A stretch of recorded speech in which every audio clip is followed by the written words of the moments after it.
Isang mapagpalang hapon po sa ating lahat. Muli ako si Miat Sebastian and welcome to our daily devotion with Pastor Russell Ocampo.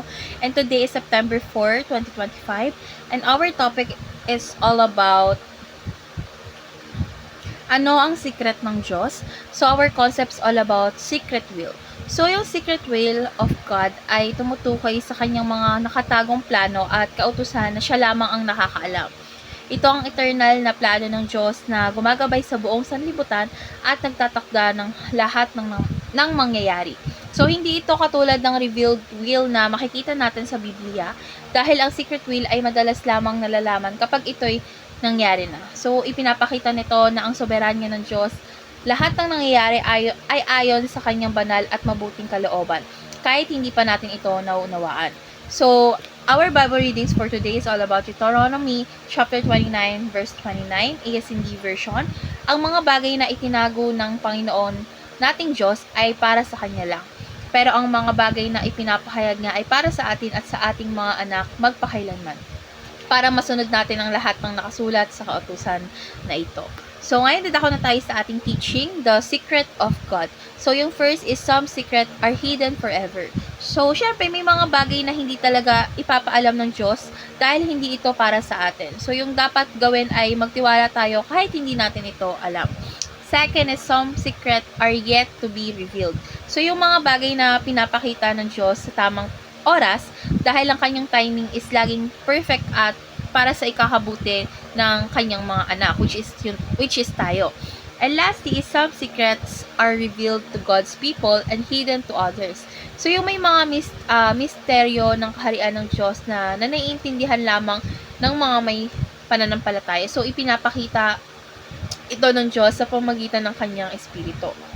So, ngayon dadako na tayo sa ating application. So, yung first application is stop seeking answers when there are no answers. So, syempre, wag nating pilitin alamin ang hindi pa ipinapakita ng Diyos. Dahil, dapat ay magtiwala na lang tayo na may dahilan ng lahat ng kanyang ginagawa. Second is submit your future to God with full trust. So, syempre, ibigay natin sa Diyos ang lahat ng plano at pangarap dahil siyang may control sa kinabukasan natin. Dahil ang tunay na kapayapaan ay makukuha or nakukuha kapag isinusuko natin ang lahat sa Kanya. And lastly, share the secrets of the kingdom with hearts that are ready to listen and believe. So, syempre, ang ebanghelyo at katotohanan ng kaharian ay dapat ibahagi sa mga handang tumanggap. So, ito yung mga sikreto ng Diyos na para sa kaligtasan ng lahat ng mananampalataya. So, ngayon dadako na tayo sa ating last part of our discussion. And our discussion talks about how do you practically submit your future to God? So, para sa akin is maisusuko ko ang aking kinabukasan sa Diyos sa pamagitan ng patuloy na pananalangin at pagtitiwala sa Kanyang salita.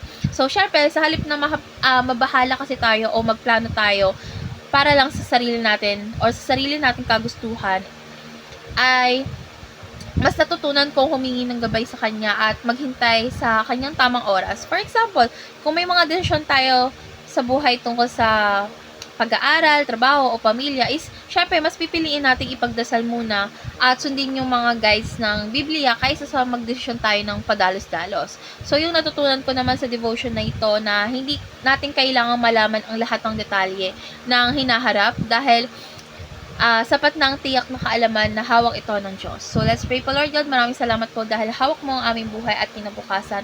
Lord God, patawarin mo po kami kung minsan ay pinipilit namin kontrolin ang mga bagay na hindi namin alam. Lord God, turuan mo po kami na buong pusong magtiwala sa iyong mga plano kahit hindi namin ito makita sa ngayon. Lord God, bigyan mo po kami ng lakas ng loob na ipahayag ang mga katotohanan ng iyong kaharian sa mga handang makinig. Sa pangalan ni Jesus, Amen.